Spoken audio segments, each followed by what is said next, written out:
अस्सलाम वालेकुम। हमारे चैनल कंप्यूटर स्टडी स्टूडियो को लाइक करें और सब्सक्राइब करें ताकि हर नई वीडियो अपलोड होने पर आपको नोटिफिकेशन मिल सके। बिस्मिल्लाहिर्रहमानिर्रहीम। लेक्चर नंबर है 3, लैंग्वेज प्रोसेसर।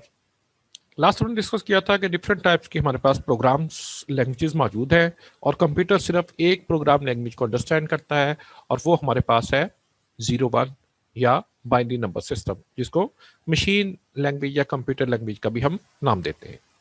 इसके अलावा सबसे इजी प्रोग्रामिंग हमारे पास है हाई लेवल लैंग्वेज के अंदर, जिसके अंदर हम इजी इंग्लिश सेंटेंसेस के अंदर प्रोग्राम इंस्ट्रक्शंस को राइट करते हैं, लेकिन कंप्यूटर इन प्रोग्राम इंस्ट्रक्शंस को अंडरस्टैंड नहीं कर सकता। फिर इसके लिए हमें एक ऐसे सॉफ्टवेयर की जरूरत पड़ती है जो हमारी प्रोग्राम इंस्ट्रक्शंस को, जो कि इंग्लिश सेंटेंसेस के अंदर हमने लिखी होती है, उसको 01 कंप्यूटर लैंग्वेज के अंदर कन्वर्ट करे ताकि कंप्यूटर को उसकी समझ आ सके। Computer understands only machine language 01. A program written in the high level language or assembly language cannot be run on a computer directly. अब आपने एक प्रोग्राम इंस्ट्रक्शन लिखकर एक फाइल के अंदर उसको सेव कर लिया, वो फाइल आपकी सोर्स कोड प्रोग्राम फाइल कहलाती है। अब कंप्यूटर को उसके मतलब बिल्कुल नहीं पता कि उसमें आपने क्या चीज लिखी हुई है, क्योंकि कंप्यूटर की लैंग्वेज है 01, हमारी लैंग्वेज है इंग्लिश लैंग्वेज, हमें इसकी समझ आती है, कंप्यूटर को नहीं। It must be converted into the machine language before execution. अब ये जो प्रोग्राम इंस्ट्रक्शंस आपने यहाँ पे राइट कर ली हुई है, इसमें जिसमें आपने इजी इंग्लिश सेंटेंसेस में लिखा हुआ है, कंप्यूटर उसको कहता है डायरेक्टली रन नहीं कर सकता। इसको लाजमी है कि आपने सबसे पहले मशीन लैंग्वेज में कन्वर्ट करना है अगर आप इसको एग्जीक्यूट करवाना चाहते हैं। Language processors are translator is a software that converts these programs into machine language.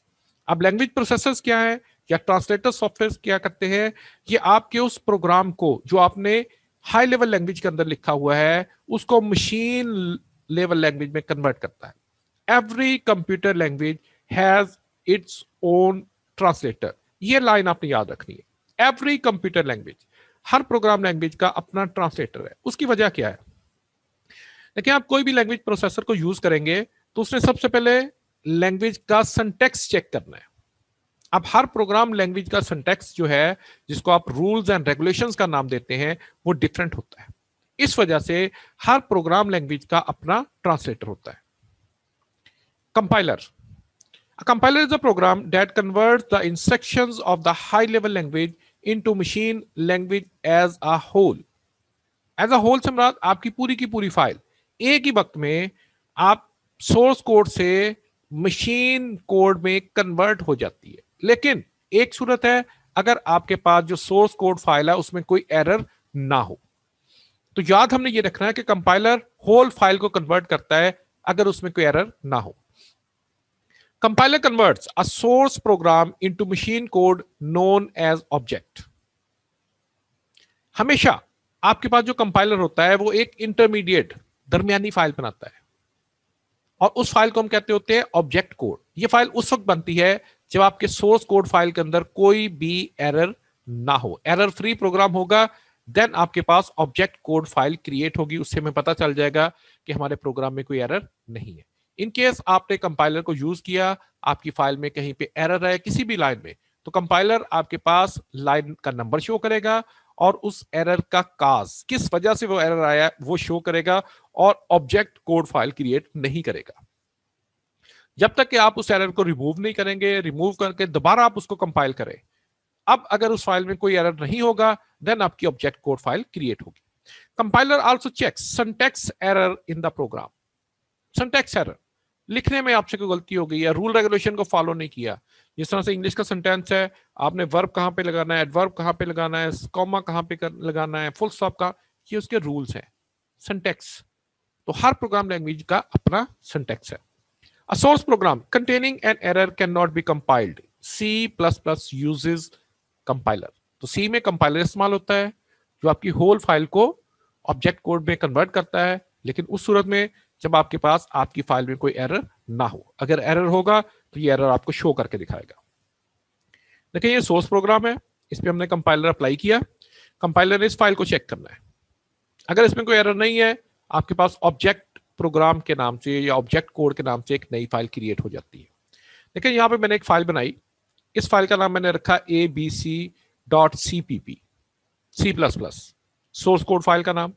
Compiler ने इसको कंपाइल किया। अगर उसमें कोई एरर नहीं है तो आपके पास ऑब्जेक्ट कोड फाइल बनेगी। इस फाइल का नाम भी होगा abc.obj, ऑब्जेक्ट फाइल। इससे हमें पता चल जाएगा कि हमारी ऑब्जेक्ट फाइल क्रिएट हो गई है। तो कंपाइलर एक नई फाइल क्रिएट करेगा। इंटरप्रेटर, ये भी ट्रांसलेटर्स है। An interpreter is a program that convert one statement of a program at one time. मैंने एक प्रोग्राम लिखा, उसमें 100 स्टेटमेंट है। वो कहता है कि ये आपके पास इंटरप्रेटर लाइन बाय लाइन, एक एक लाइन को कन्वर्ट करेगा मशीन कोड में और उसको एग्जीक्यूट करता जाएगा। इट मींस कि 100 लाइन को 100 टाइम ये कन्वर्ट करेगा और उनको डिस्प्ले करता जाएगा। अब यहां पर मसला ये है कि आपके पास अगर किसी भी लाइन पे एरर आ गया है, फौरन वहां पे आपके पास जो इंटरप्रेटर है रुक जाएगा और वो एरर स्क्रीन पर शो होकर आपको दिखाएगा। यहां पे एरर तलाश करना बहुत आसान है। आप डायरेक्ट एग्जैक्ट उस लोकेशन पे पहुंच जाते हैं जहां पे एरर हो। It execute this statement before translating the next statement of the source program. एक स्टेटमेंट एग्जीक्यूट की, उसके बाद उसने क्या किया, नेक्स्ट स्टेटमेंट ली और उसको ट्रांसलेट करना शुरू किया और फिर उसको डिस्प्ले कर दिया, एग्जीक्यूट कर दिया। If there is an error in the statement, the interpreter stop working and display an error message on the screen. फौरी तौर पर जहां पे भी एरर आएगा, आपका जो इंटरप्रेटर है वहां पे रुक जाएगा और जो एरर है स्क्रीन पर आपको शो करके दिखाएगा। It does not produce an object program. Even आपके पास फाइल, सोर्स फाइल के अंदर कोई भी एरर नहीं है तो ये इंटरप्रेटर कभी भी ऑब्जेक्ट कोड फाइल क्रिएट नहीं करता, बल्कि हर मरतबा जब भी आपने प्रोग्राम चलाना होगा आपको इंटरप्रेटर की जरूरत पड़ेगी। इसके जरिए ही आप अपने प्रोग्राम को हर मरतबा लाइन बाय लाइन कन्वर्ट करेंगे मशीन कोड में और फिर उसको एग्जीक्यूट करेंगे।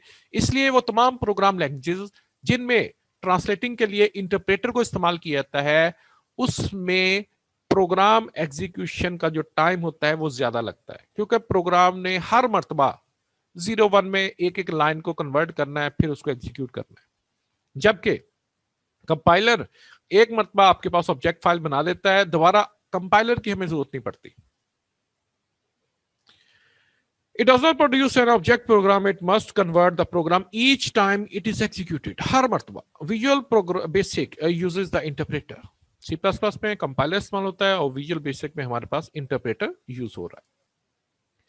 असेंबलर, सिर्फ असेंबली लैंग्वेज के जो प्रोग्राम है उनको 0-1 में कन्वर्ट करना। वो जो निमोनिक्स हमने इस्तेमाल किए थे ना, उनके मतलब कंप्यूटर्स को नहीं पता ये निमोनिक्स क्या है, तो उन निमोनिक्स को अब 0-1 में कन्वर्ट करना है। इसके लिए फिर हमें असेंबलर की जरूरत पड़ गई। An assembler is a translating program that translates the instructions of a assembly language into machine language. सिर्फ असेंबली लैंग्वेज के प्रोग्राम को, ये सोर्स कोड प्रोग्राम लिखा आपने, ठीक है, असेंबलर इस पे अप्लाई किया, कोई एरर नहीं है, ऑब्जेक्ट प्रोग्राम आपका क्रिएट हो जाएगा। अगर उसमें कोई एरर होगा फिर आपको एरर शो करके दिखाएगा, उसको रिमूव करे, रिमूव करके दोबारा असेंबलर अप्लाई करे। तो आपने याद रखना है कि असेंबली लैंग्वेज को मशीन कोड में कन्वर्ट करने के लिए हमें असेंबलर की जरूरत पड़ती है। History of C++। In 1967, BCPL programming or language was developed by the Morton Richards. This language is used to write the operating systems and compiler.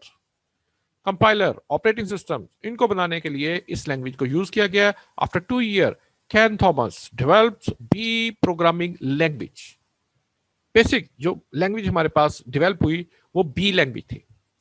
It had advanced features as compared with BCPL. तो BCPL से ज्यादा advance हमारे पास B programming language थी। The Unix operating system was first developed in B in 1970 at Bell Laboratory. B language, उसके बाद C language market में introduce हुई और उसके बाद C++। अगर इस चेन को हम देखें, C++, फिर C, फिर B और उसके ऊपर BCPL। In 1972, Dennis Richards developed C programming language at Bell Laboratories. The C language was advanced versions of B language. B language का भी advanced version C language थी। C is a machine independent language, machine independent. किसी भी programme आपने programme बनाया किसी भी machine पे, उसको किसी भी दूसरे मशीन पे आप चला सकते हैं। A program written in the C language can be run on any computer. In early 1980s, C++ was developed. It was an extension of C. तो C से भी ज्यादा जो कमांड थी, जो फैसिलिटीज थी, वो C++ के अंदर मौजूद है। It include object oriented programming language. C++ में हम ऑब्जेक्ट ओरिएंटेड प्रोग्रामिंग पे भी काम कर सकते हैं। टिपिकल C++ डेवलपमेंट इन्वायरमेंट, अगर आपने एक C का प्रोग्राम डेवलप करना है तो किन फेजेस से आपको गुजरना पड़ता है? देखिए, phases of the C++ program. सबसे पहले आप क्या करेंगे? एडिट। एक प्रोग्राम आपने राइट करना है तो आप उसको सबसे पहले टाइप करेंगे। इसके लिए आपको किसी IDE की जरूरत पड़ेगी, इंटीग्रेटेड डेवलपमेंट इन्वायरमेंट्स। इसके अंदर प्रोग्राम लिखा, लिखने के बाद आपने उसको सेव कर लिया। वो कहता है इसके बाद है जी प्री प्रोसेसर। अब जो प्रोग्राम आपने राइट किया है उसके अंदर आपने कुछ इंस्ट्रक्शन लिखी है प्री प्रोसेसर, प्रोसेस होने से भी पहले। इनको हम प्री प्रोसेसर डायरेक्टिव्स का नाम देते हैं। इनको आगे डिटेल्स के साथ हम पढ़ेंगे। इसके बाद है जी, जब आपने ये तमाम चीजें लिख ली है, देन कंपाइलर का काम शुरू हुआ। कंपाइल किया, कोई एरर शेरर है, ठीक है, नहीं है तो आपके पास ऑब्जेक्ट फाइल बना दी। देन उसने क्या किया? लिंक। लिंकिंग एक प्रोसेस है, वो हम आगे डिस्कस करेंगे कि इसमें आपने जो फाइलें इंक्लूड की होती हैं प्री प्रोसेसर, उनका इनके साथ लिंक क्रिएट करना है और उसके बाद आपके पास एग्जीक्यूटेबल फाइल बना देनी। एग्जीक्यूटेबल फाइल बन गई, देन उसको मेमोरी के अंदर लोड करेगा लोडर, और जब कोई फाइल मेमोरी में लोड हो जाती है देन वो उसको एग्जीक्यूट करता है। और आखिरी स्टेज हमारे पास होती है एग्जीक्यूशन। इनको डिटेल्स के अंदर हम आगे देखेंगे कि हमने प्रोग्राम जो फेजेस हमारे पास सी में यूज होंगे, प्रोग्राम को राइट किया, प्री प्रोसेसर डायरेक्टिव आपकी एग्जीक्यूट हुई, फिर कंपाइलर का काम शुरू हुआ, फिर लिंकर का, फिर लोडर का, और देन एग्जीक्यूट। ये आपने तरतीब इसकी थोड़ी सी जहन में रखनी है कि सी का प्रोग्राम किस तरह से आपके पास रन होगा। Thanks for watching the lecture. इंशाल्लाह मिलते हैं नेक्स्ट लेक्चर में। उस वक्त तक के लिए अल्लाह हाफिज। हमारे चैनल कंप्यूटर स्टडी स्टूडियोज को लाइक करें, सब्सक्राइब करें और बेल आइकन पे क्लिक कर दें ताकि हर नई अपलोड होने वाली वीडियोस का नोटिफिकेशन आपको मिलता रहे।